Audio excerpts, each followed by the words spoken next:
झारखंड राज्य की सबसे बड़ी सरकारी अस्पताल रिम्स में एचआईवी संक्रमित महिला का प्रसव करने के मामले में सदर अस्पताल की एक बड़ी खामी उजागर हुई है। नमस्कार, मैं अंकिता और आप देख रहे हैं न्यूज़ 11 भारत डिजिटल।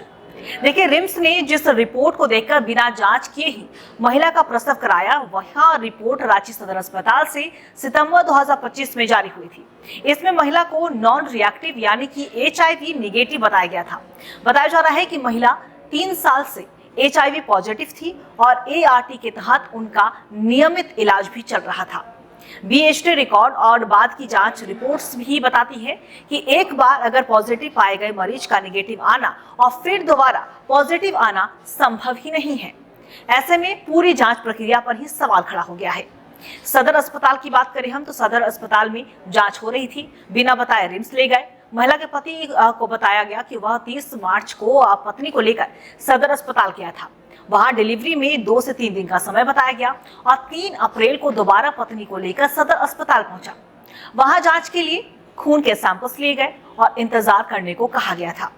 लेकिन जब प्रसव पीड़ा हुई तो वह बिना सूचना दिए ही पत्नी को लेकर रिम्स जाकर शिफ्ट हो गया।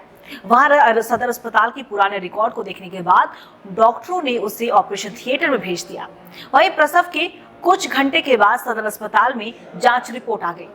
फिर डॉक्टरों ने रिम्स को फोन कर महिला के एचआईवी संक्रमित होने की जानकारी दी और पूरे मामले की जांच होने की बात कही जा रही है। सदर अस्पताल के उपाधीक्षक डॉक्टर विमलेश कुमार सिंह ने भी कहा है कि एक बार अगर कोई एचआईवी संक्रमित हो जाए तो उसकी नॉन रिएक्टिव रिपोर्ट आने का सवाल ही नहीं होता है। वहीं दूसरी तरफ रिम्स के स्त्री रोग विभाग के डॉक्टर के अनुसार 3 साल से एचआईवी पॉजिटिव महिला का अचानक नॉन रिएक्टिव आना कहीं न कहीं सामान्य चिकित्सा विज्ञान के बिल्कुल ही विपरीत है और संदेह उठ रहा है कि कहीं टेस्ट किट एक्सपायर्ड तो नहीं था या लैब टेक्नीशियन की ओर से बिना सही जांच के ही रिपोर्ट तो तैयार नहीं कर दी गई थी। स्वास्थ्य विभाग को यह भी जांचना होगा कि उस दिन लैब में और कितने लोगों की जांच हुई थी और उनकी रिपोर्ट की गुणवत्ता आखिर क्या थी। दूसरी तरफ महिला के पति ने भी बताया कि निजी लैब की जांच में उनकी पत्नी की एचआईवी पॉजिटिव होने की बात कही गई थी। चूंकि सरकारी अस्पताल में इलाज चल रहा था, इसलिए सरकारी रिपोर्ट लेकर गए और जिस रिपोर्ट में संक्रमण की पुष्टि हुई थी उसे घर पर ही छोड़ दिया था।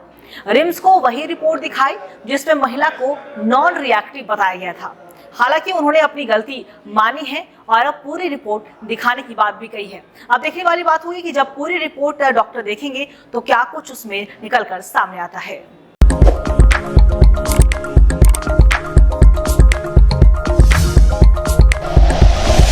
Like and share videos, subscribe करें हमारा चैनल और प्रेस करें बेल आइकॉन। न्यूज़ 11 भारत, सच है तो दिखेगा।